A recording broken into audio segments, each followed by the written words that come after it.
Hey everyone, it's Scott. Just wanted to give you a heads up. We had a lot of recording issues during this episode, including call dropping, some delays in audio, and just some messy, unclean audio. I tried to clean it up the best I could, but there's still some noticeable stuff in there. But we wanted to give you this episode anyway because I think it's a really good one. So that's that. Thanks for listening and enjoy the show. It's time for the Daily Planet podcast show. So sit back, relax, and give us a go. Scott and Matt and maybe a guest, undertaking an epic pod quest. We're gonna ramble on about movies and books and television and directors and film festivals and this really long list of stuff that I know nothing about, but they gave it to me and they really wanted me to read through it. And that's all I can really say about it, but it's gonna be great. Okay, start the show. Hello and welcome to the Daily Planet podcast, your weekly podcast for all things movies, TV, books, and anything else we feel like talking about. My name is Scott Daly, editor-in-chief of DailyPlanetFilms.com. I'm joined as always by my co-host and co-editor, Matt Freeman. Matt, how are you doing? Do you bleed? I think so. You will. I think do we have Batman here?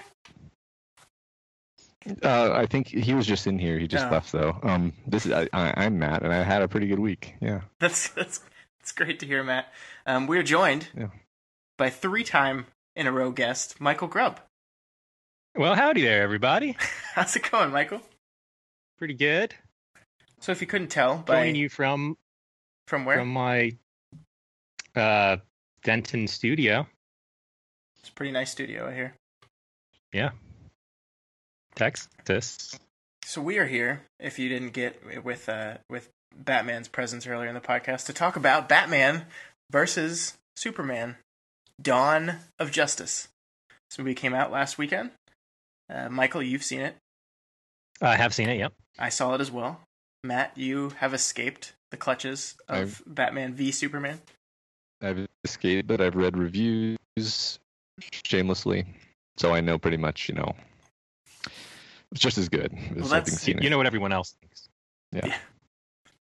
Well, so what we're going to do for this one, I think, is we're going to do a short little non-spoiler section at the beginning for the people that have not seen the movie but just wanted to know what Michael and I thought of it. And then we will clearly move into a spoiler section, which we will denote in the podcast. And then we'll chop this movie up, Michael, and find out what we really think of all the details and what we thought worked and what we thought didn't work. None of it worked. All right. Before we get into that, we've got some quick news. There's some news that happened last week that was not Batman vs. Superman related, believe it or not. What's the news? There was a little controversy at the Tribeca Film Festival. They put a movie on the slate called Vaxxed, From Cover-Up to Conspiracy. This is a documentary. Yes, What? I heard about this. Go on, please. Yeah, this is a documentary by Andrew Wakefield, who is the notorious British scientist who first linked vaccines to autism and was proven wrong and not only proven wrong, but basically accused of fraudulently making up his findings to support his claim. So that he is the person responsible for starting this whole stupid vaccines cause autism movement. And now he made a documentary basically saying that there is a cover-up in the American government to hide the fact that this is actually the truth. And it's playing at a film festival. Right. So people freaked out about that. And Robert De Niro, who is is one of the founding members of the Tribeca Film Festival, came out and defended their showing of the film. I have his little quote right here. Grace and I have a child with autism, and we believe it is critical that all of the issues surrounding the causes of autism, be openly discussed and examined. I am not personally endorsing the film, nor am I anti-vaccination. I am only providing the opportunity for a conversation around the issue. So, right. So Tribeca Film Festival has now pulled the movie. They're not going to be showing it because everyone lost their mind. So what do you guys think about this? Because on the one hand, I think it's ridiculous, and I don't know why any film festival would show something like this. Is it censorship? I mean, not government censorship, obviously, but is it approving of censorship to say, as a person, to say, Tribeca, you should not show this film? No. I don't think it counts. I mean, I think for things that are intended to be factual but are deliberately misleading, I don't know what that's called in law. I wish Tim was here, but it's like Fraud. false advertising, I guess, at the least, or fraud or something. Yeah, I don't know. I think it's, at least in my book, it's really only censorship if the state is doing it. If individuals running a private film festival don't want some particular viewpoints to be expressed at their private film festival, then they're within their rights to do that. It's unfortunate when that kind of thing gets out of control and you end up with, something like I don't know, some nominally apolitical gathering becoming political because certain people don't want like some speaker to speak. You hear about that happening all the time, where on both sides of the aisle you'll have some famous person not allowed to speak at a convention or whatever because they happen to not align with the politics. Anyway, this is a tangent because this isn't really what's happening here. This is not a political thing, really. This is like Michael said, this is a liar, basically, who at this point, I don't even know what he's doing, because I guess he does still have a number of people who believe him, even though he's been completely discredited by the mainstream scientific unfortunately, community. there were like a small number of extremely vocal celebrities who endorsed him and continued to endorse him. Well, and that's I think where I draw the line in this case, because I mean, this isn't a political opinion. This isn't something that someone just doesn't agree with me on. This is facts, scientific facts that have been basically completely debunked, and showing this thing, and the Tribeca Film Festival supporting it is basically them giving it their stamp of approval, whether implicit right. It's or legitimizing it. Yeah. And so that's something that showing this film and giving it that legitimate stage could actually have negative health effects on people. So that's like, you can't call something censorship when it's that. If it's someone's political opinion, if someone makes a documentary that espouses political opinions that I don't care about, then no, you shouldn't censor that. But something like this is reckless, false stuff. Yeah, I'm glad they did it. And I was a little torn about it at first, because I was like, well, do I want to squash something that someone made? But in this case, yes, I do. Yeah. I guess, like, generally speaking, I'm very pro free speech, but on a case by case basis, you have to weigh the harms of certain specific things. So yeah, right. I mean, just by allowing a debate, like whenever they have like a global warming debate with like one person against one person, there, just by having that debate, you're acknowledging that it's like a debatable question, right? Which is presenting, for things that are scientifically provable. It's kind of a bad thing. Yeah, that's De Niro's whole thing, is I want to have a conversation. Well, there's no conversation to be had. There's no link. It's been proven there's no link. We don't need to be discussing this anymore. So yeah, I'm glad they did that. And I'm glad that you guys both agree. And if any listeners out there are anti-vaccination, I'm sorry, but you're wrong. And we have two scientists here that are saying that. So it's not just me. I have scientists. Thank you, scientists. I'm an expert in genetic molecular biology due to my doctorate in petroleum engineering. Well, but I mean, by that I mean I just think you guys have a better understanding of how the scientific method works and how studies are proven and disproven. I mean, I think that's an interesting thing to bring up, though, that like even just using the word like autism and vaccines are not linked. It's like, you're exactly right. And the thing is, linked has a very specific technical meaning. And, just like the word evidence has a very specific technical meaning when you're talking about science. And that's what makes this conversation hard, actually. That's what makes it hard to have a discourse about vaccines and autism and really a lot of things in the public sphere, is that scientists are using these words in a technical and precise way, but they also have a colloquial meaning. and it really muddies what people are trying to get across. Yeah, it's the same thing with the theory of evolution that people go, oh, see, it's just a theory. They use the traditional English definition of the word and not the actual scientific meaning of the word. Yeah, exactly. Yeah. Okay, cool. Well, that was a nice little tangent, but semi-movie related, so it counts. The only other news item I had was related to the movie we're talking about today, because despite a 28% on Rotten Tomatoes, Batman vs. Superman has shattered records. Of course. It was I think the fourth biggest superhero opening ever. That's worldwide. I think it was Warner Brothers' second biggest opening weekend domestically. I think it was expected to beat it, and then it performed lower than expected on Sunday. So I think 166 million domestically, 420 million internationally. But it did have the biggest Friday to Sunday drop off ever. So, and then the second biggest Friday to Saturday drop off ever. So a lot of that is people that bought tickets a long time ago. So reviews and bad word of mouth didn't have time to get to those people already. But then there's a lot of people who are going to see this movie regardless of what the reviews said. It's just got such a big brand name. I mean, you guys both saw it, and I would have seen it if I were in college, even if I knew it was crap. Because really, even if you hear, well, it's a stupid fight, and they only fight for 5 minutes, you're still like, well, I kind of want to see that. So, I mean, it just shows that hype works. I mean, this movie was so hyped. Yeah. And so everyone's like, well, I need to see it, even if it's not going to be good, even if everyone says it's bad, I feel like I need to see it. And that's the frustrating thing. Variety ran this piece today, or not today, earlier this week, that was basically are critics irrelevant now? Because Batman vs. Superman's success was a rebuke of film criticism. And I was like, no, it's not. I mean, first of all, critics never said that this movie wasn't going to do well. They just said they didn't like it. And a movie like that was always going to do well.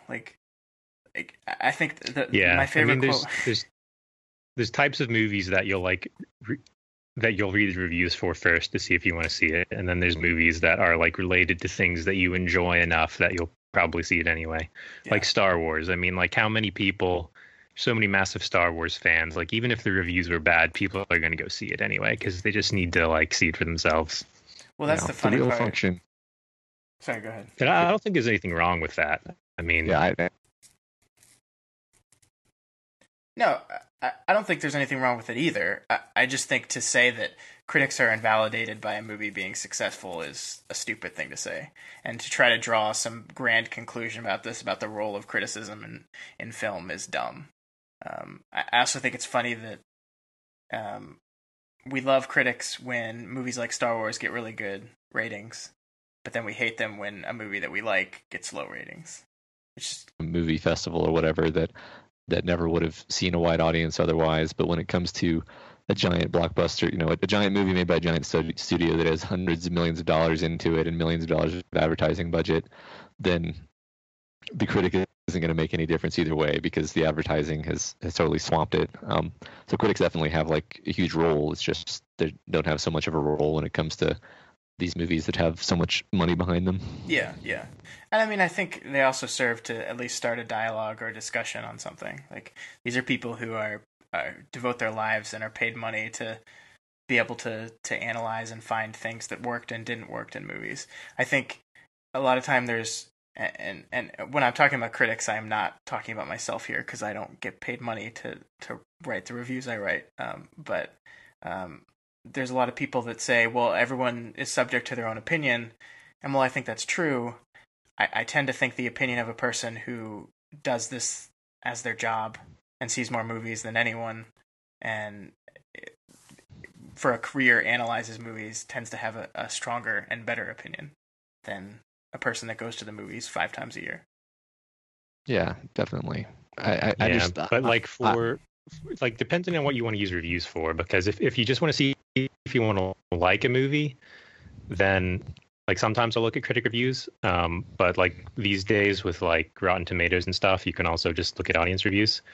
And if you have enough people voting, then it's probably going to give you a good idea whether you like it or not. And but also, like, I like to read professional movie reviews, or not even professional, but like well-written ones, like yours, Scott. Thank you. Like, just as for entertainment, like just to see what they noticed about the movie and why they thought it went wrong. And sometimes, I agree with them, and sometimes I don't. But it's absolutely. I think the best thing you can do. It's just as relevant about writing about anything. Like, you read the newspaper or whatever because you want to hear people talk about something. You don't necessarily want like specific content. Yeah. No, I agree. That reminds me, like the Red Letter Media the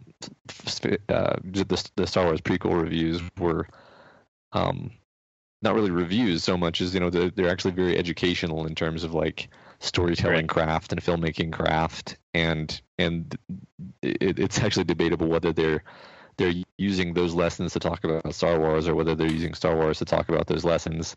And I think that was also a very culturally impactful like review or series of reviews, kind of due to the way they made that. So like you said, Michael, criticism can come in a lot of different forms. Yeah, absolutely. Are we getting dropped again? I hear you. No, we're just waiting for you to segue. Oh, sorry. It's okay, we can cut that out. Yeah, you just like cut out halfway through a sentence, so I was like, okay. Oh, sorry. That's no. I could probably dropped it. I'll cut it all out. Whatever. Okay. All right. So yeah, I mean, I think that's a good discussion on criticism. I think I agree with everything y'all are saying. I think my thing is I find critics whose opinions I respect and know I'm going to generally agree with them, and if they like the movie, I will usually like the movie as well. But there's all kinds of uses for it. I agree. So let's move on to our main event, which is talking about this big, huge movie that came out last week, Batman v Superman.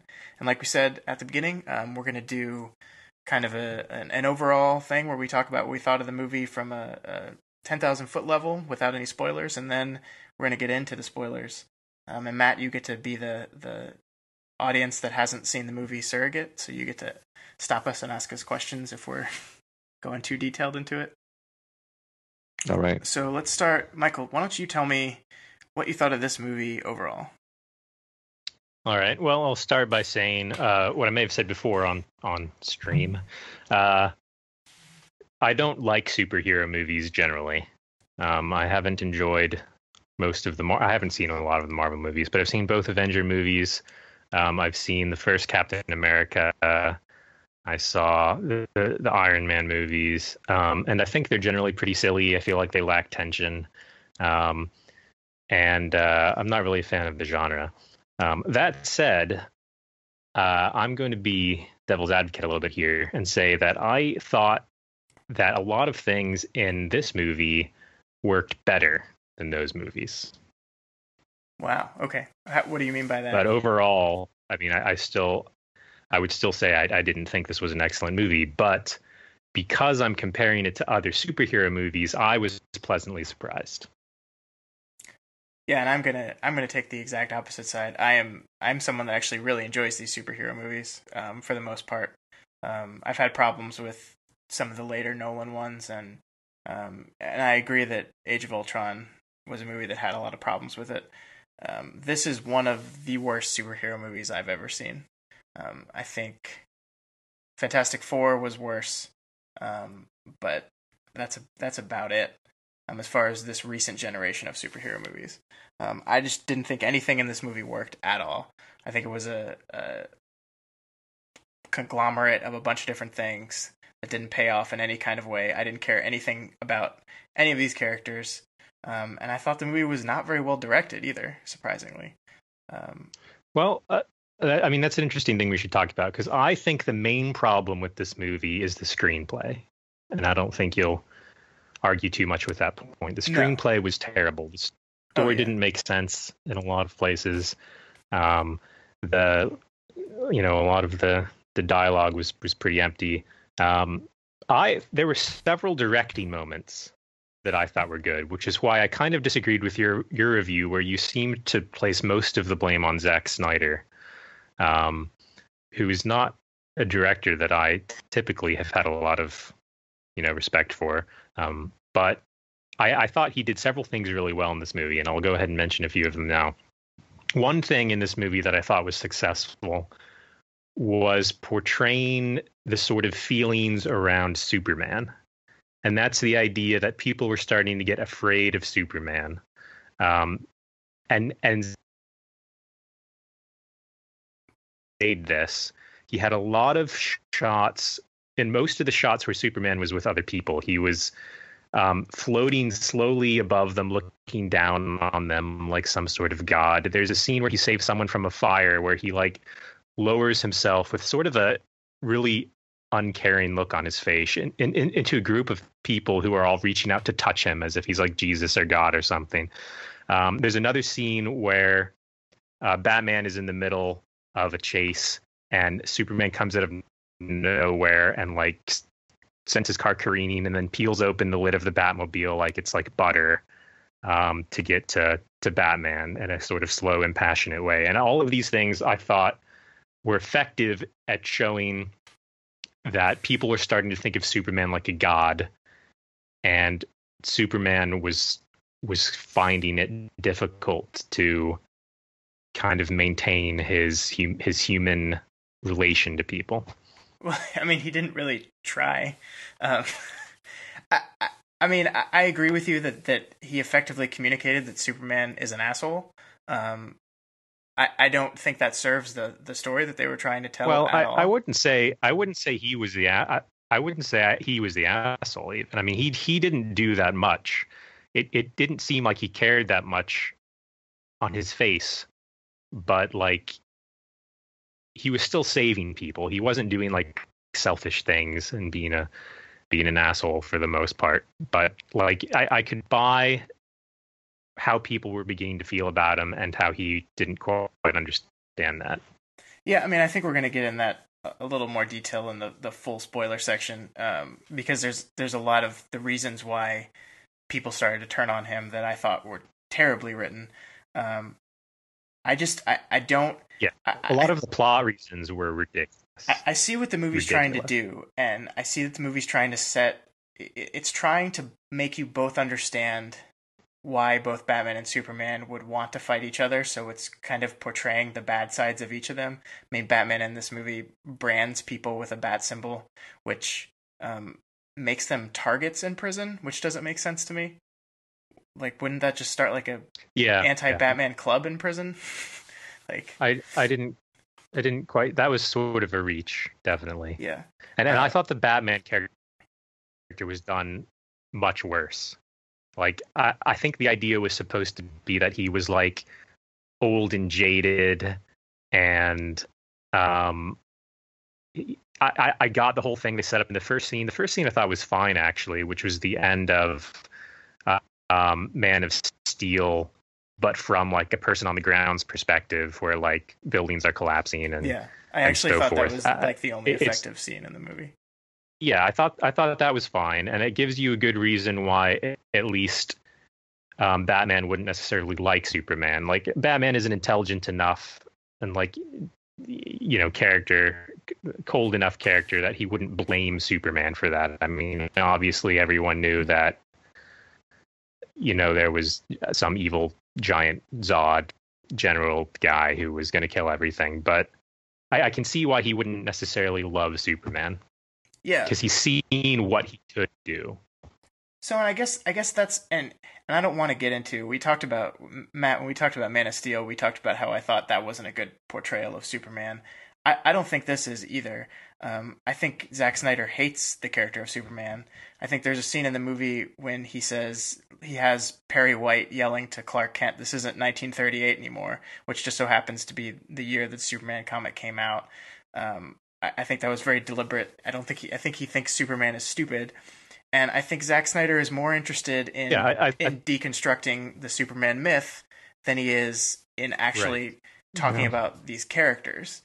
And I think you're right. I mean, and I don't like Superman, and maybe that's why I liked it. But I thought it was one of the few like legitimately interesting things to explore with Superman, if you're not going to take the sort of like fun superhero romp angle, which he clearly didn't want to do. Yeah. So I'm gonna interject with just a general comment since I haven't seen the movie anyway, which is that I'm actually somewhat interested in like deconstructions of the superhero genre, but what's becoming tiresome is that Zack Snyder does this every time he does any movie. He did Watchmen, which is itself an explicit deconstruction of the superhero genre. He did. Right. Wait, did he do Transformers? No, that was Michael Bay. That was Michael Bay. No. Yeah. He did 300. He did 300, which, well, that doesn't really apply. I mean, Man of Steel, he's doing the same thing. He did Man of Steel. He did the same thing, and he did Sucker Punch, which is not really about superheroes, but it's its own weird like deconstruction of tropes. Like he can't just make a movie; he has to have like 4 layers of ironic distance from it. Yeah, And well, and that's I think that's the general area. Like Michael, I know that you like that, and when we talk to Daniel, I know that he likes that too, and he finds that interesting. I think that's interesting. I think that's what movies like Watchmen are for. I think if you're going to launch an entire comic book universe, you need to embrace what the comic books are, and you need to embrace what the characters are, and you shouldn't spend your launching point deconstructing the characters. You should spend it constructing the characters. So, I mean, there's no doubt in my mind that a Boy Scoutish Superman could work on screen. I think Marvel does it. I think that's the character that Captain America is. Was the Chris Reeve character? The Chris Reeve Superman was very compelling. I think the sort of idea, though, and I think it was smart to at least try to do it this way, is they want to have like a different feel for the DC universe than the Marvel universe. They don't just want to make, a clone of the same kind of like jokey, lighthearted superhero romp idea that the Avengers are. Yeah, but I think you can still do that without completely divorcing yourself from the characters that are in the comics, which is what this movie does. Yeah, well, there's a lot of ways you could do it, and I think the way they did it is legitimate. They could have done it a bunch of other ways. I don't think that they're destroying the character. I think if you have a nostalgia for the old classic Superman who is, the Boy Scout Superman, then you might get turned off by this movie, which might be, one reason why you don't like it. I mean, there's a lot of reasons why you don't like this movie. I'm not going to defend it that much, but it might be a lot of the reason that people don't find it as fun as the Avengers, and maybe that's what people are looking for. It's dour and depressing and moody. It's not a movie that has very much fun with itself. It has a little more fun than Man of Steel did, but I just don't. And I understand what you're saying. I just don't know why this is the film that we try to discuss all these big, huge, what if superhero themes. I just think a film would be better served by just telling a story about these characters that people love. I think it did tell a story about the characters that people love. The Batman in this movie is not Batman. The Superman in this movie is not Superman. Well, okay, this is definitely a version of Batman. He murders people. Is trying he to be the Frank so Miller many Batman. People. Like the Frank Miller Batman murdered people. And that's basically exactly what he's trying to clone, right? Is the darker end of his life jaded Batman, which is what the Christian Bale, the Christopher Nolan trilogy kind of wanted to be, but I thought failed because it kind of was too soft. I think this movie makes those movies look brilliant. Well, you might be right in a lot of ways, but I certainly saw what they were trying to do. And like I said, I don't think they captured it with Batman. I didn't quite understand Ben Affleck's Batman. I liked it a lot.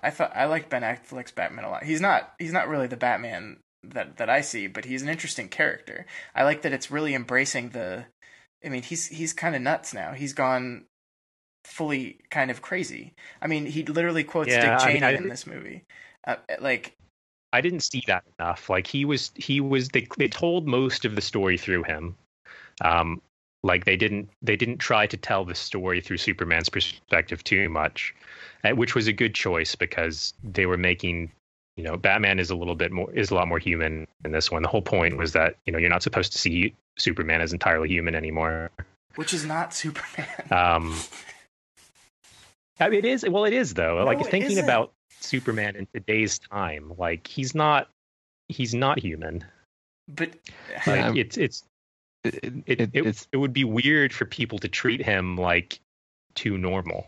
It is interesting that people talk about how these movies and iterations of Superman change to reflect the times they're in, and I never really took that seriously until I'm hearing you guys' conversation, and I'm like, well, yeah, you do actually need a different Superman in 2016, and I mean, I don't think you do. but by induction, like in the year 2200, when you're sitting on your like floating capsule in the Venetian atmosphere, like you're not gonna the Superman movie you're gonna want to watch is one that like you can relate to in terms of your world. Like you may want to, for nostalgia reasons, go back and watch the Christopher Reeve Superman about Superman of ancient Earth, but that's like a different thing than like, well, I want to watch a Superman story that I can connect to and see as being. I don't know if I'm getting this across. Like they're not gonna from now on make all Superman stories take place in the 1940s, right? Like that, and that hasn't been the case at all. Like every superhero movie we ever had has been set in the time that the movie was made. Oh, you're back. Am I cutting out horribly? Yeah. No. Yeah, Michael just. And times change, and the things that people find interesting change. Yeah. Because if you have too Boy Scouty of a character now, unless you're kind of like alluding to, like deconstructing that idea, like it's just boring. Unless you have something else. I cannot disagree with to you the more. character. I think like the whole point of Captain America sort of now in a lot of his movies is that he's kind of naive. He's kind of got this naive, old-fashioned view of good that all the other characters sort of comment on. And there's something endearing about that. And there's something that people love about that. There is, but that's not how they would have viewed him 50 years ago. That just would have been how he was, because he was like the upstanding, good, respectable person. But they've modernized it a little bit by being like, well, this is how people would react to Captain America now. So here's the thing. I don't mind a Superman movie having people react in a realistic way to Superman. My problem is how the character himself acts, who acts that same way as well. Like, you can have people be scared of Superman, but then Superman should be trying to prove them wrong and show the person he is, which is a person who has the power to do all these terrible things, but won't, because he cares so much about the people of the world that he's not going to use this power for bad, and he's going to dedicate his life to helping people in any shape or form that ends up being. And that's not what these movies and that's do. what he does here. That's what he does here. I mean, he there's never a point in this movie where he's not trying to save other people. The movie constructs the only thing that he cares about is Lois Lane and his mother. He even says it at the let's move into spoilers, because I think we've talked about okay, let's move into spoilers, because we're getting close to just selling spoilers. So I think okay. So like the plot of this movie is bad. It's awful. The plot. So Matt, let me try to explain the plot of the movie to you as a person who hasn't seen it. I'm excited. So Ben Affleck, Batman, witnesses the destruction of Metropolis, and he decides that Superman's bad, and he basically goes kind of crazy trying to find ways to defeat Superman. 18 months later, Lois Lane is reporting on something in an African desert. Some terrorist leader or whatever. They take her hostage, and then some random security guards kill all the terrorists, and then Superman shows up, and everyone blames Superman for the killing of the terrorists and get mad at him. Turns out it was Lex Luthor that hired the security guards to kill the terrorists, and then in order to frame Superman for it so people wouldn't like him, so he could get Batman against him, so they would fight for a reason, and then okay, well let me summarize this in sort of the the main reason that it went bad. Okay, so the whole concept of this movie, like what you know it's going to be about or what it's supposed to be about, is that Batman and Superman have different ideologies and they want to fight each other because they think the other person is wrong. And they start to set that up, but then they and even Lex Luthor is set up okay, where he's like, well, yeah, I'm trying to develop this kryptonite weapon, not because, you know, we need to kill Superman right now, but we kind of need a silver bullet in case he goes rogue because no one can stop him. And you're like, okay, fine, that all makes sense. And then they completely abandon everything, and there's a weird blackmail situation where Lex Luthor's just like, hey, Superman, kill Batman or I'm going to kill your mom. When that doesn't make any sense when he could have. Yeah. And in doing so, he resurrects a far more dangerous creature to try to kill Superman. The like Kryptonian Doomsday. Doomsday. It doesn't make any goddamn sense. They abandoned the whole setup of the fight with a convoluted plot, which the motivation of which doesn't make any sense. So that all sounds terrible. So does he resurrect Zod and turn him into Doomsday? What is the mechanism? Basically, he dips in a way that's not explained. Yeah, which is fine. Like, you don't need to explain whatever that was, but it doesn't make sense why he's doing it to begin with. He's just like creating something that is apparently unstoppable. Yeah, his creation of Doomsday makes no sense. If his final goal, it appears to be, is to force Superman to kill Batman so that everyone will see how bad Superman is and the entire world will turn against him, the creation of an unstoppable killing machine makes no sense and does not further that plan at all.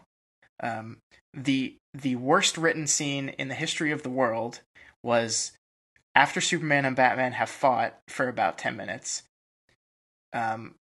Batman is about to kill Superman, and he says, "No, you're going to kill Martha."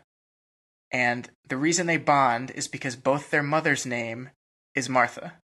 And that's literally what is written in this movie, is that... Yeah, I mean, that was dumb, but I do think the point of that wasn't just that the names were the same, but reminding Batman that Superman also has a mother, which humanizes him a little bit more. And then Batman's like, it's just not enough. Like, it's just not enough, and it happens so quickly. And if Superman's entire point of the fight was... If Superman's entire reason for going to Batman was because he needed help finding his mother, which I don't know why he needed Batman's help. Yeah, that made no sense. Like, Batman sets traps for him, and then Superman, who didn't want to fight him, just immediately goes, okay, fine, and then throws him through a building. And then suddenly they're fighting, even though Superman could just hold him down and say, wait, I have to talk to you about something. Yeah, here's a problem with Superman, and here's why I agree that they needed to do something different with him. Which they didn't end up doing, but Superman can't fight anyone. Like, if you want to have a 10-minute fight scene, which I think is dumb anyway, but if you want to have one, you already. Sorry, say that again. You cut out.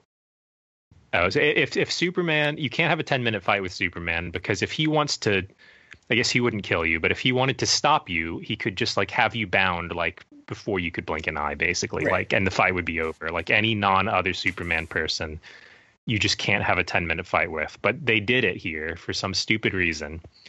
Well, he had the kryptonite gas, remember? Yeah, I know, but the reason if Batman's goal is to kill Superman, then you've weakened him with the kryptonite gas. You are now able to hurt him, stab him with the stupid kryptonite spear, don't throw him into buildings and let him regenerate his alienness. Yeah.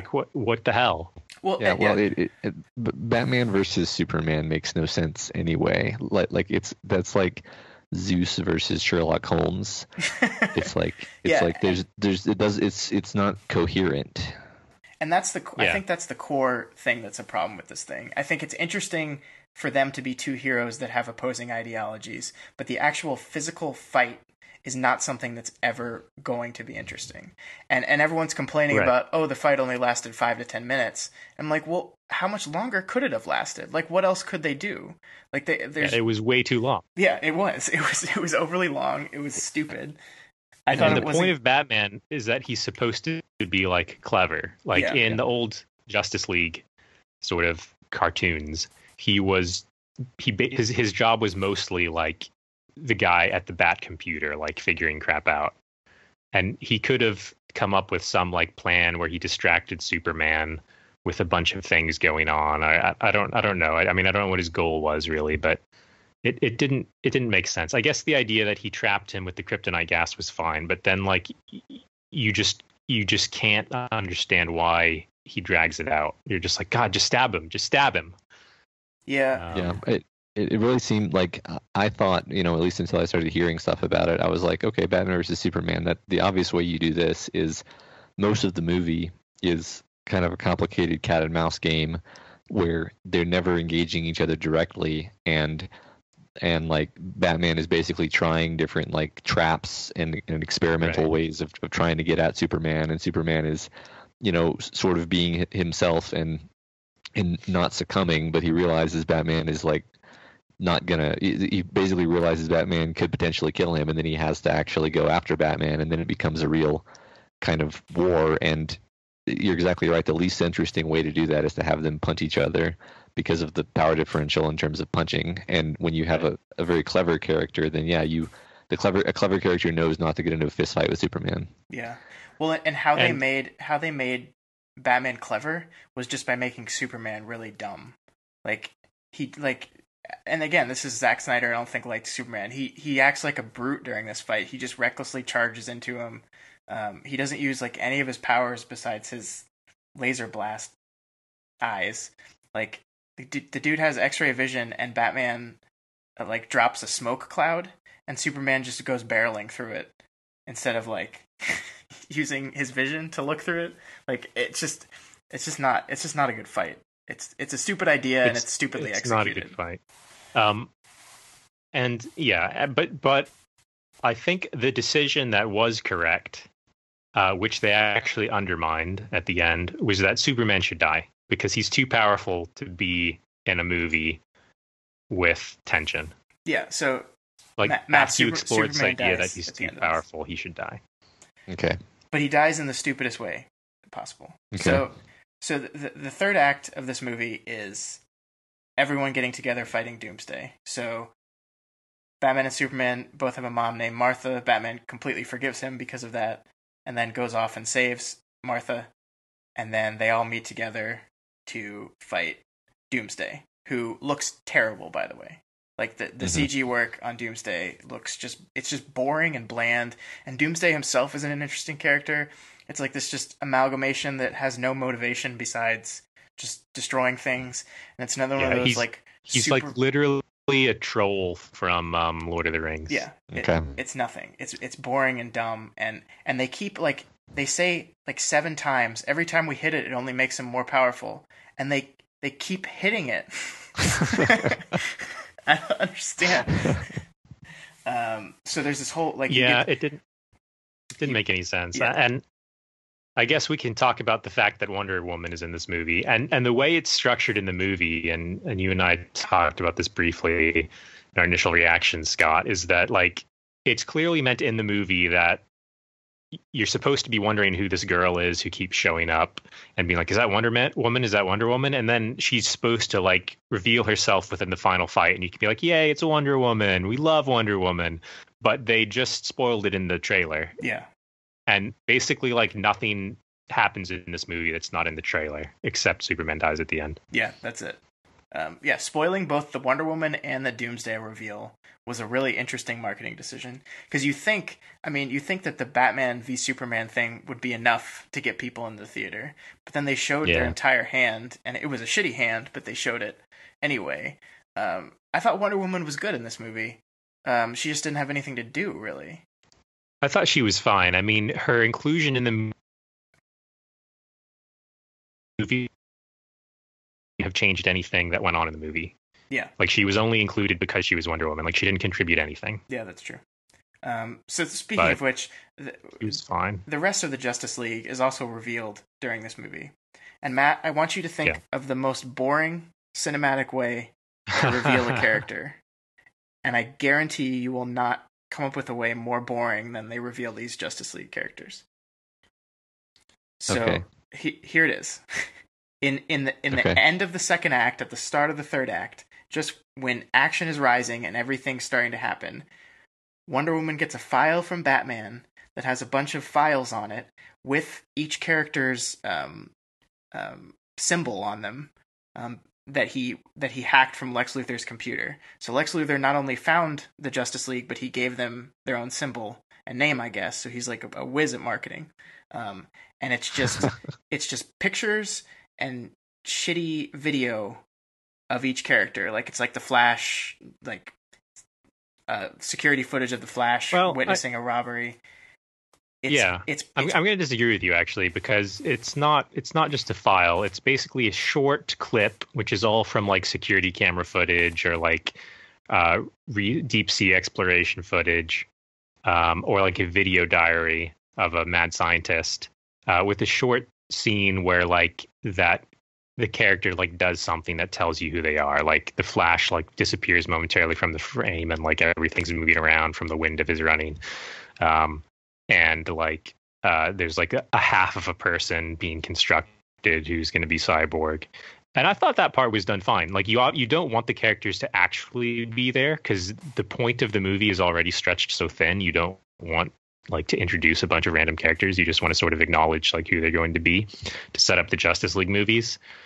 So like a short clip, I thought, was a fine way to do that. It has no place structurally in the story at that point. It is just thrown in there. If they wanted to do it has nothing to do with this movie, but we all know that one of the points of this movie is to launch the Justice League, and this is a fine way to do that. So throw it in the post credits stinger then.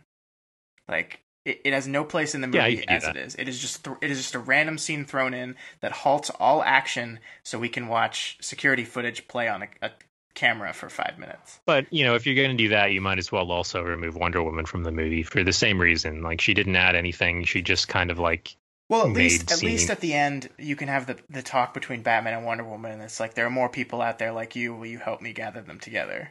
And then you can have a post-credit stinger where you show the files and play that. Yeah, I didn't like that. I didn't like that conversation though. I didn't think it. I mean, the only point of that was to set up the Justice League. I didn't really buy like why he was doing it. Like, yeah, well, that's because his arc in in the movie doesn't work. Like that's supposed to be the culmination of his arc, that he was a character that would never have worked together, and like he was a dour, depressed character who didn't trust anyone, and but at the end of the movie, he's trusting and willing to work with other people and come together to lead this team. But that arc didn't work at all. It certainly didn't. Yeah. And I didn't think Superman's arc worked at all either. Matt, at the end of the movie, there's the kryptonite spear that Batman has made to destroy Superman is picked up by Superman and stabbed through Doomsday. And then Doomsday stabs Superman while he's sitting there because he's weakened. And it doesn't make any sense, because why would you have the one character who is weakened by kryptonite be the one using the spear when Wonder Woman was literally just standing there off to the side? She could have certainly done it. Yeah. And that's the he's already like a spear user.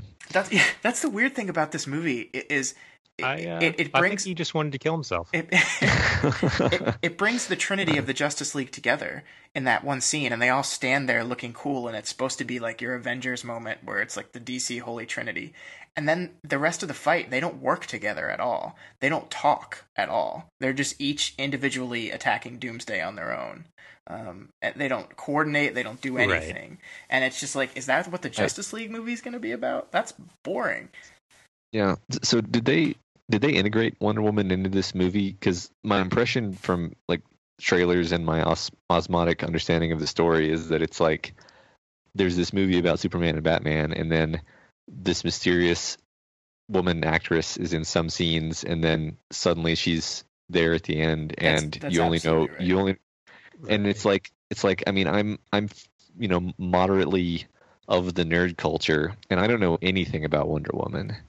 So you like all I know, like you show me the trailer, I'm gonna be like, oh, is that what's her name, Wonder Woman? So why did they do it that way? Well, yeah, I think because it's a bad movie. Okay. So Wonder Woman is Bruce Wayne is trying to hack Lex Luthor's computer to find out where the kryptonite that he has is because he wants to steal the kryptonite to make his own kryptonite weapon, even though that's the same thing that Luthor wants to do. So that doesn't make a lot of sense. But Wonder Woman is there as well because Luthor has a file on her with a picture of her from the 1900s proving that she's really old and superpowered. So she wants to steal the file. So she steals the file from Affleck after he takes it, and then he's able to uncrypt it, and then so he Doesn't sends it make to any her. sense. Yeah, so he sends her the file like, I know what you are, or I know something is up with you, and she sees that, and then like decides to run away. But then as she's about to leave, she sees Doomsday and decides to come back, and that's literally all the Wonder Woman character does in this movie. I mean, can we all agree that like in this day and age, no one buys the idea that you can like go and steal a computer file to get rid of it? Yeah, that's such a stupid Like idea. once someone has like looked at it, like they're not just gonna like put it on like one mainframe, Yeah. like in their bunker. The whole Right. dangerous It's part. everywhere. Yeah, the whole If they- dangerous part was that Luthor knew about her, not that there was a picture that existed. Right. Yeah, Right. you're absolutely That's right. It was dumb. that's Well, annoying. So, but okay, to get off of Wonder Woman, you mentioned that you did not like Jesse Eisenberg's Lex Luthor at all. no. So let's talk about Lex Luthor in this movie. Well, yeah, he doesn't make any sense, and I really thought that Eisenberg was acting in a completely different movie. I thought, he's trying to be like the comedic relief character, which this movie desperately needed, but it comes off as weird and uneven. He's annoying, he's not funny, and none of his motivations make sense. You don't really understand him as a character. He's just kind of there, and it was so bad. Right. Well, I think a lot of that was undermined by the screenplay because his plots and his motivations weren't there at all. Yeah. Well, and I like Jesse Eisenberg. I also that the character's tone, like you're not maybe because of the screenplay, maybe just because of the way he acts, like you're also not really sure, like, you know, what he wants or how he feels about things. Yeah. There was one point in the movie that I liked, which is when he is talking at his little charity auction or whatever, and he's giving this long-winded speech with like metaphors or whatever. But unlike in most movies where the villain is doing this, it's not like cool sounding. It doesn't get any applause. It's not like dramatic at all. It's just him like rambling off on a tangent and then like literally saying like he forgot what he was talking about and then like giggling nervously and like saying, so enjoy yourselves or something. And that I thought was fine. I thought that was a good characterization of him as being, you know, unhinged. He's not trying to be the like charismatic businessman Lex Luthor. He's trying to be more of an unhinged character. Well, but that doesn't work unless he's got some motivation to whatever he does. Well, did you hear that what Snyder said? So Eisenberg came in to read for Jimmy Olsen, and they were thinking of having like I think it was Bryan Cranston or a Bryan Cranston-esque actor for Lex Luthor, and then Snyder was like, "Oh, you know, it'd be really unexpected if we do like a younger Luthor. Like, you want to read for Lex Luthor?" And Eisenberg's like, "Okay," and that's how that happened. So yeah, well, I think there was a way to do it, but I think just because the Luthor character was written so badly, there was no hope of it succeeding. Yeah, I agree. And now that I know I was robbed of a Bryan Cranston Lex Luthor, I hate this movie even more. Yeah. So, question for you, Michael: Did Luthor know at that point that Clark Kent was Superman when he invited him to the party when they were both at the charity thing? Yeah, I guess. I think we have to assume he does because he has the files on everyone. Yeah, I mean, he kidnaps Martha Kent, right? So he knows he's Superman. And there's no point later where he and learns does he that. know So that I Bruce guess he Wayne does. is Batman? Like, yeah, I think he does as well. And the other part that was weird to me is I don't know if like the movie ever explicitly said that both Superman and Batman knew who the other one was. So like when Superman comes to confront Batman at the fight near the end, he just is like, "Bruce, no wait." And I was like, "Wait a minute, did you know he was Batman?" I mean, I guess he can X-ray vision, so it doesn't matter. But it never really set up that they knew who each other was, and then they were just randomly using each other's names. So one of the things that I wanted to talk about with you, Michael, was all the dream sequences in this movie, because I didn't think any of them worked at all. I thought they were... I don't think dream sequences ever work in any movies. I think that whenever I see a dream sequence starting to occur, I immediately know that like it's a dream, nothing matters, it's not real, I don't care. Well, but that's the question here. Was it real? Because there's the scene when, and that's supposed to be the Flash from the future, and that weird jumps through the portal to warn Bruce about Superman, telling him he was right and Lois is the key, which has nothing to do with this movie at all, because Lois really isn't the key to anything in this movie. So was that a dream? I don't know, and I don't care. Again, is the answer. Like it doesn't matter. They were just like using it as a way to like scare you, I guess, or make you see like why Superman could be bad. Yeah. Bolster up this idea of why Batman like is afraid of Superman, I guess. Yeah. Well, and I think that's the main problem with this movie, is because of scenes like that. This movie feels like 3 different movies all connected together with these random weird scenes that like don't move the plot forward, don't do anything. They're just there because they have to be. I think their Justice League reveal is the kind of the same ones, the same thing. It's just we just kind of jump around a lot between different scenes, and I don't think there's really any editing pacing connected to it. One of the reviews I read actually had a really good point. There's this one random scene where Perry White goes to Clark Kent's desk in the newsroom and says like, and wonders like he's missing again, and says, what does he like, tap his toes and then appear in Kansas? And then they cut from that scene, and in every other movie, any other director would then cut to a scene of Clark Kent doing something, because that was a whole establishing scene for Kent is not at work, where is he? But then they cut to a Lois Lane scene where she's talking to a government official about some side plot about the bullets that doesn't matter to the story at all. And it's just poor structure. Right. The whole plot thing was dumb. You're right. Like there was definitely a scene where Clark Kent was in Kansas talking to his mother in the middle of all this crap, so they could have cut to that. Yep. With the most hilarious quote of the movie. It just be their hero or don't. Do whatever you want. Like it was just, like, thanks for the words of encouragement, Mom. I don't know. I guess the point of that was to show that like he has a choice, was to kind of make you think that he was at least thinking about not being a hero. I don't think like you ever got that impression from anyone from like Superman himself. Yeah. But yeah. So I want to end, because I think we've talked for a while. Actually, first of all, I want to say one quick thing. The guy that gets executed at the very beginning of the movie, the guy that gets shot in the head that's with Lois Lane, that is Jimmy Olsen. In the extended edition, he actually says that his name is Jimmy. So Zack Snyder cares about Superman characters so much that he just shoots one in the head at the very beginning of the movie for no reason. I couldn't believe that when I heard that. It's Superman's buddy photographer just gets. Yeah. Oh, he's also apparently a secret CIA spy as well. Yeah, he was. Yeah, that was funny. But whatever. I mean, it's a cameo. Like clearly they're not going to use that character, so why not just like have people be like, oh, Jimmy Olsen. So I know him. Yeah. Oh God, he's dead. So what I wanted to do at the end of this thing is I wanted to fix this movie, because I think there's a relatively easy way to fix this movie.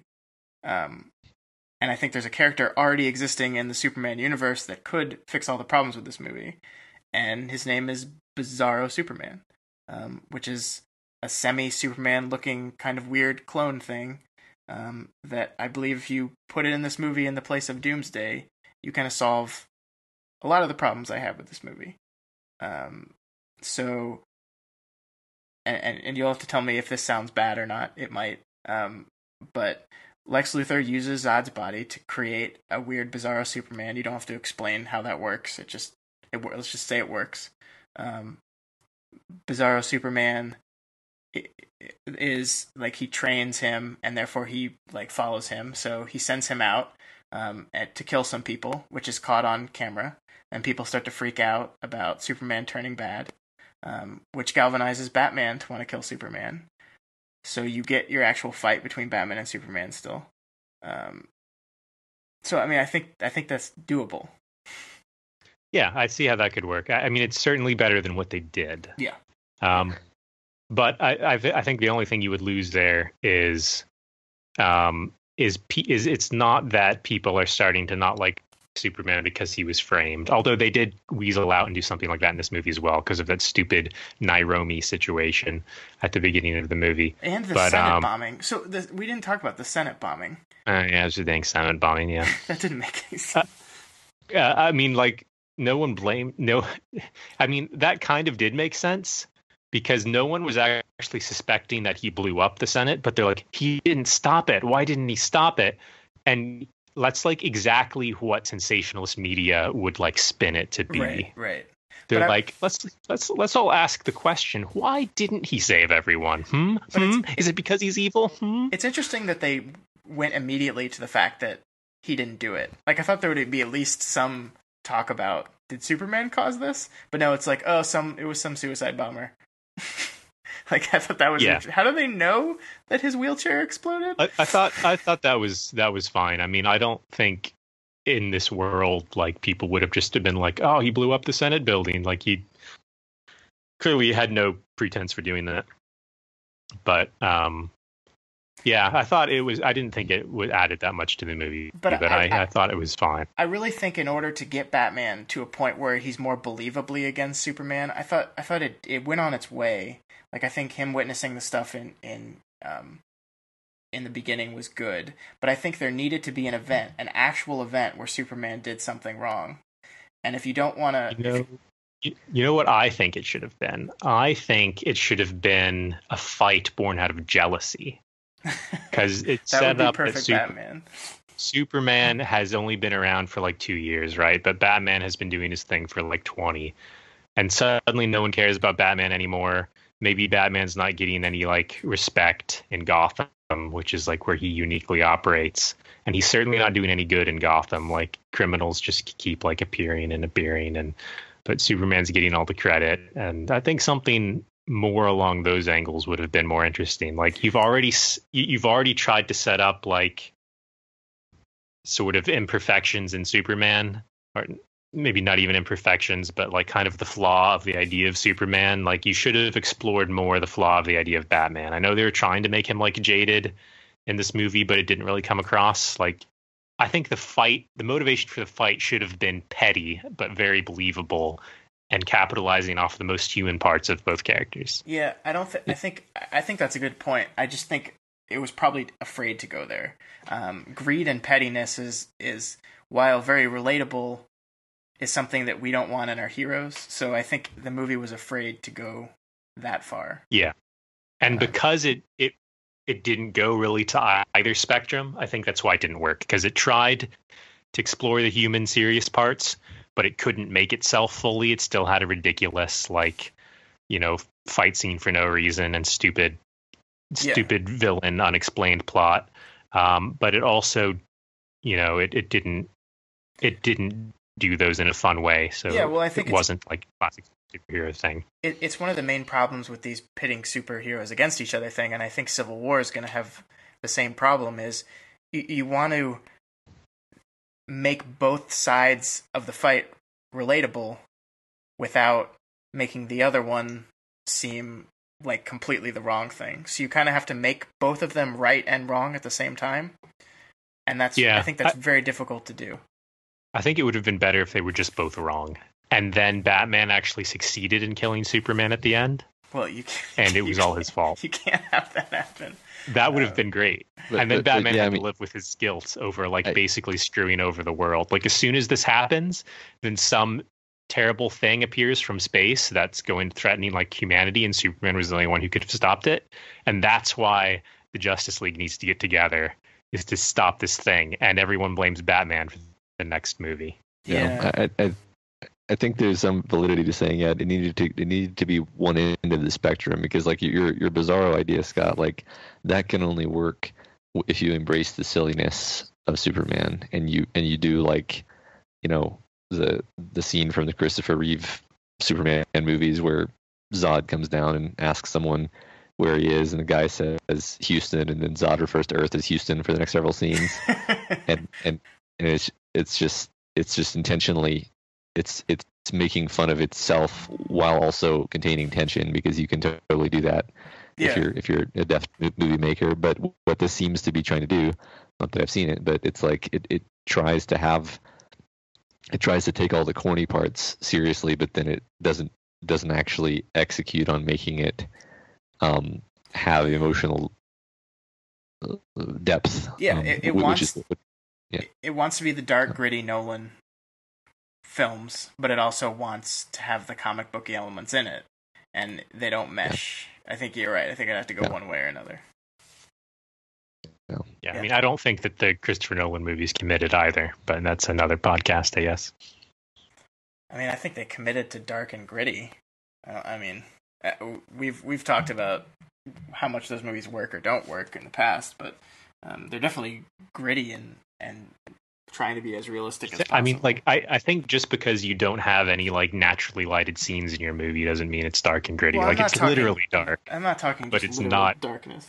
I've never bought that they're actually gritty. Like, he has a gritty voice and the scenes are dark. Like, that's how it's literally dark and gritty, but it's not actually dark and gritty. Yeah, I think, I mean, there's, yeah, I think when you compare it to other superhero movies, there's an argument that it is, but like, you know, they're actually terrified of making it dark and gritty. Like the scene that everyone talks about, like where the Joker does like 2 legitimately violent things in the entire movie, where he like cuts someone with a knife and the camera like flinches away.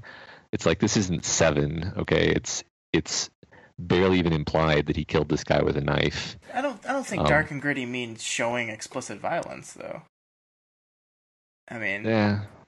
But Batman never actually explicit does violence. anything like questionable in those movies, does he? He's just like always like I don't even remember if he kills anyone. He doesn't kill anyone, but he's the 9/11 police state that uses everyone's phones to get information on criminals. Yeah, that's which I don't consider that dark and gritty. That's a more modern interpretation, which is another thing we were talking about. Well, but it's trying to like bring it's a more depressing and bleak outlook on it. More joyless is the correct word. Yeah. Yeah.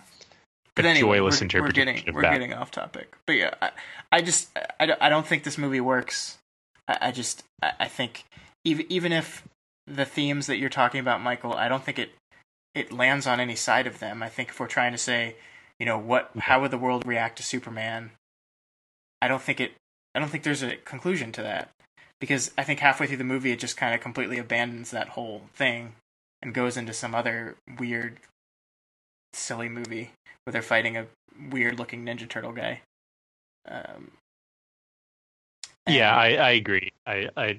I don't think it succeeded in any of the things it was trying to do ultimately. I think it could have worked with the vision that Zack Snyder seemed to have, but it was not carried out in a way that worked at all. And the screenplay was just so abysmal that no matter what you did, it was not going to be a good movie. So yeah, there was all those rumors about how Ben Affleck was rewriting the screenplay in his Batsuit while on set. He said that's not true. If it's not, I kind of wish it was, because the screenplay needed work. It's just not very good. And you kind of feel bad for the screenwriters, because I think the thing is they just had so much they needed to accomplish in this movie, and it was probably never going to be a coherent screenplay, because there's so much stuff you have to stuff into it. The same reason why Age of Ultron didn't work, because they had to have random scenes where Thor goes off in a magic pool to set up other movies. I think that movie had some of the similar problems. I think it overall worked better than this, but yeah. And can we talk about like what it means to set something up? Because they're not setting up anything in any of these movies. Like, mentioning the fact that a character exists does not set up the plot of another movie. And mentioning the fact that all of these like chaos orbs or whatever is going on in the Marvel thing exists does not like set up like thematically another movie. Like, yeah. It's not worth doing, is my point. I think that the good setup that Age of Ultron did was it set up the conflict between Captain America and Iron Man that's Yeah, gonna boil over. that is set up. Yeah. But all of that other stuff is not set up. Okay, so let's conclude on this then. Neither of us think Batman vs Superman was a very good movie. Matt, don't see it until it's out. I won't. Until there's a 3-hour cut of this movie, rated R cut, coming to Blu-ray. I feel like I don't want to watch it, but I kind of want to watch it and then write about what the extra half hour is, just so other people don't have to. I think I might do that because I'm a masochist. Well, I would say, Matt. Yeah, well, I know your time is valuable these days, and you don't have time to see a lot of movies, so I guess I wouldn't recommend this movie either.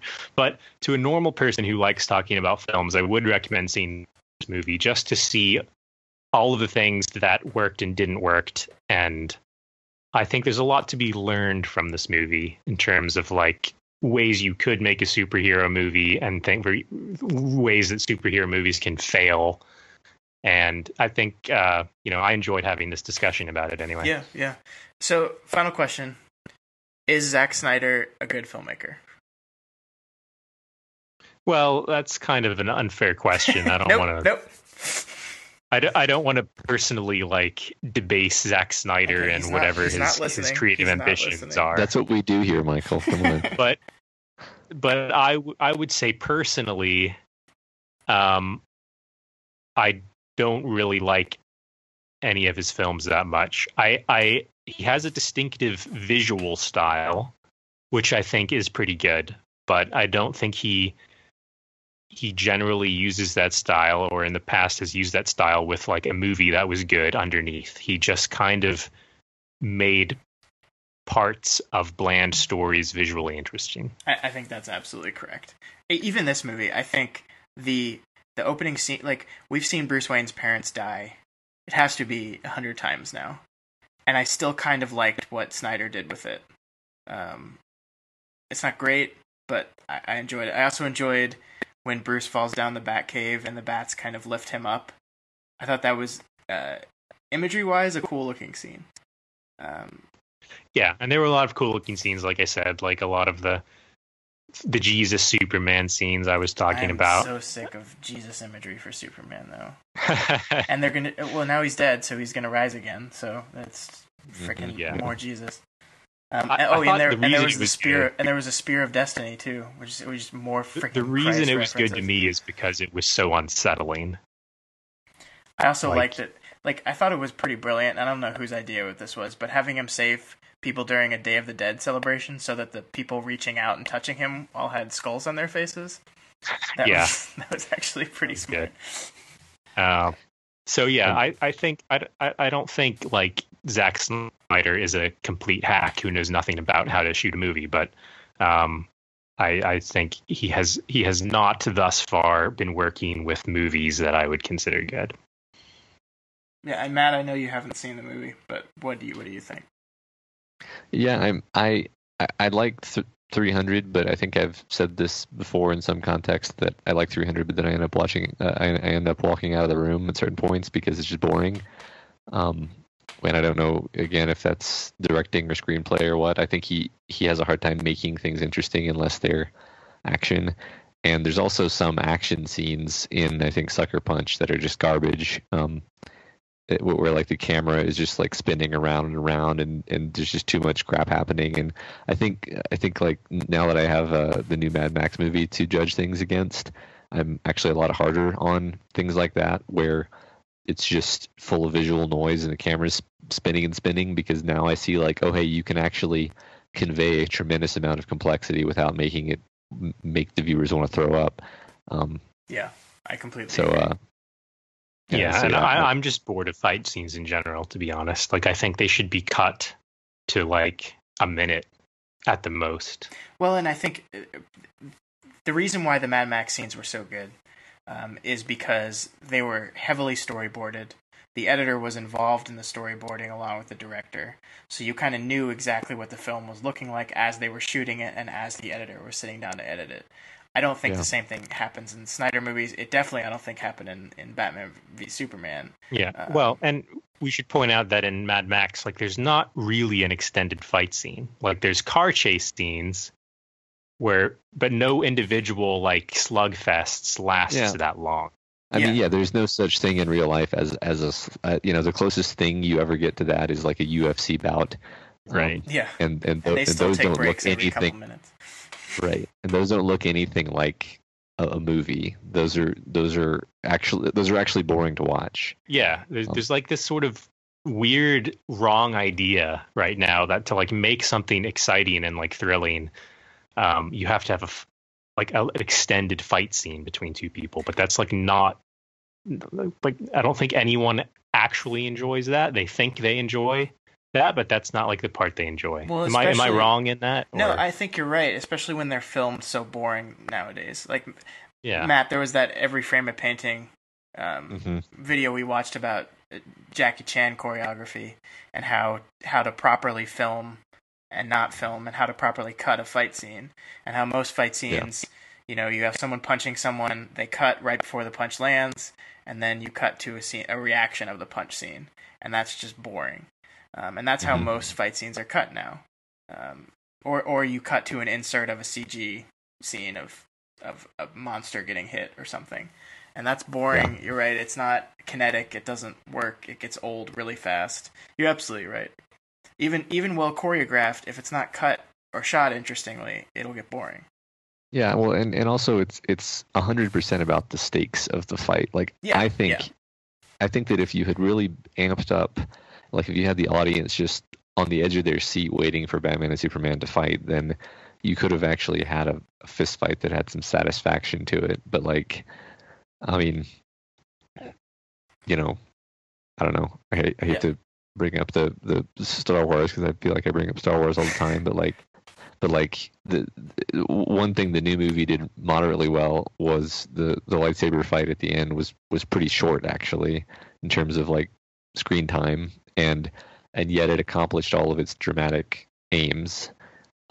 It kind of went through all the dramatic beats that it needed to go through very rapidly, and you compare that against like the 45-minute fight between Obi-Wan and Anakin in the prequel movie, where you're just bored because nothing is dramatically happening, and there's you don't care about the stakes. So. Right. Yeah, because it's never actually about the fight. It's about the characters and how each characters and their opposing wants has led to this conflict. And you're right, that was not set up well in Batman vs. Superman. And I hope that they set that stuff up better in Civil War. I think the advantage that Marvel has, and not to start a Marvel versus DC war, but I think the advantage that Marvel has is they have a backlog of movies and interactions between these two characters, so that this fight will probably have some more weight behind it. I hope. We'll see. It could be bad. I don't know. Yeah. All right. My money's on bad. Well, you're probably not going to like it no matter what. But. All right. Do we want to do recommendations real quick? Very quickly, because we're running a little long. So, Michael, do you have anything that you've seen that you want to recommend?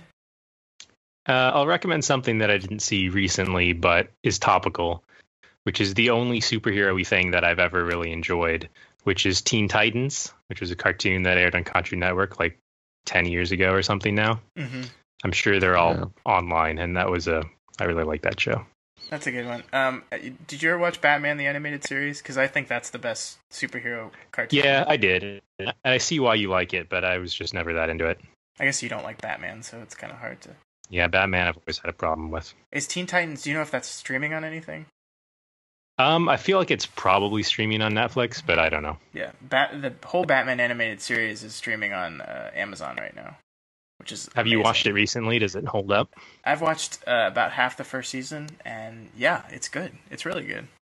I'll check that out. There's a hilarious, I think the second episode is Batman and Robin sitting down to watch a Christmas movie, and they're watching It's a Wonderful Life, and Batman makes a throwaway comment like, I could never watch this movie because I can't get past the title, which is just like quintessential Batman, that he doesn't believe that a wonderful life exists. It's so great. That's pretty good. Yeah. That's a good, like, self-aware Batman humor. Yeah. All right, Matt, what do you got? I watched this movie called Promised Land last night. It's funny, I actually thought it was newer than it was, but I just looked it up, and it's a 2012 movie. But it's very salient to my life because it's Matt Damon is what we in the oil industry call a land guy. He's going around trying to get these people in an area to agree to let the oil company come drill on their property, and there's going to be hydraulic fracking involved, and so it becomes this morality play where Matt Damon, whose character is actually sympathetic and understandable, is trying to get them to sign over their land, and then there's certain like environmental people who are against him. And I actually liked it because it's fairly even-handed and nuanced in terms of how it handles the issues. Like at the end, it kind of betrays all of that even-handedness because it just does this ridiculous twist that I thought was very stupid. But prior to that point, everyone's like perspective is treated respectfully, and there's not, when I saw Matt Damon was in it, I was like, oh, this is going to be just like a completely one-dimensional lambasting of the oil industry with no nuance. And actually, it turned out that like there was a lot of understanding of the relevant issues, and mostly entertaining. Again, it sort of like shoots itself in the foot at the end and does turn into pretty much just the like, oh, they are evil, but it's like, well, okay, whatever. I guess you had to do that because you're a Hollywood movie, whatever. Yeah, I've seen that one too. That's a good movie. I agree with you. I was kind of pleasantly surprised that it was more in depth and interesting than it seemed on the surface. Mm-hmm. Having your main character be the pro oil guy is an interesting twist on it, especially when it's Matt Damon, the most likable human being on the planet. Yeah. The only real major problem, other than the twist I didn't like, was there's a lot of speeches that go on about 50% longer than they should.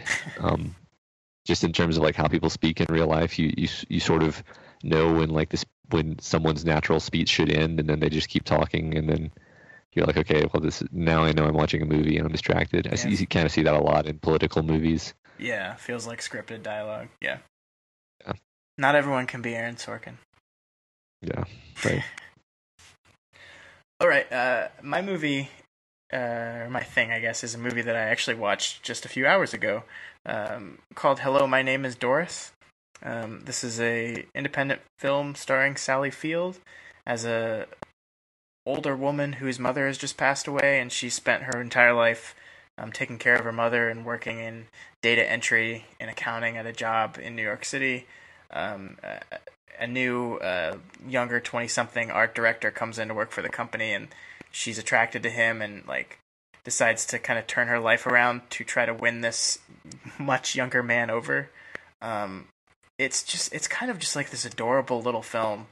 Sally Field does just a great job. I mean, she's an incredibly gifted actress, and she's top form here. It's just the type of movie that just like leaves you with a smile and you're happy, even though there are some dramatic and tough moments in the film, but just really well done. It's playing in very limited release. It was at an indie theater here in Plano. But it's good. If you ever see it on streaming or something, I would recommend it. It's a quick hour and a half that will leave you happy. Cool. So that was mine. We all need more happiness. I agree. Batman would disagree. Yes. All right. So that's all we had for this week. Michael, thanks for joining us. I think it was a good talk about Batman v Superman. I'll be interested to hear your thoughts about Civil War once that is out, and if it is better or worse than this movie in your opinion. Yeah. In my opinion, it cannot be worse. So I will give it an even-handed review from the perspective of someone who is not in love with the Marvel universe. That's good. That's good, because if you like a Marvel movie and don't like a DC movie, everyone assumes that you've been bought and paid for by Disney. So it's good to have someone who we know is impartial, because clearly Disney pays me money to say these things. Oh yeah, I know. I've seen the checks. Yeah. All right. Next week, Matt, what are we doing? I don't think we have anything. I don't think it's early yet, Scott. It's early true. yet. It is true. We've moved our recording time because we are now going to be dropping these on Wednesday again. So if you're listening to this on a Wednesday, that's why. So we moved away from Friday.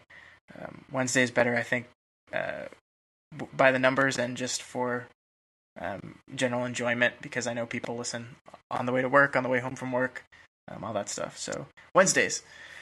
I think that's all we had. Matt, Twitter, internet. More than email, Twitter. Go there. All Follow.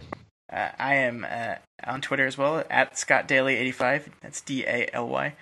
Or at Daily Planet Films. And you can find all of our writing at dailyplanetfilms.com, including my review of Batman vs. Superman that went out today. And including all the reviews I've ever written. Which are 0. Yeah. You gonna write any of those? No. You should write a counter review to my Batman v Superman review. I feel like I've already done that verbally. Well, okay, but not everyone listens to the pod, Michael. But that's okay. That's all we had. So we will see you next week. Podcast is over. It's done. We hope you all had some fun. Go back to your work or your school. Maybe the gym. Hey, that's cool. Regardless, just go away. But please come back next Friday. There'll be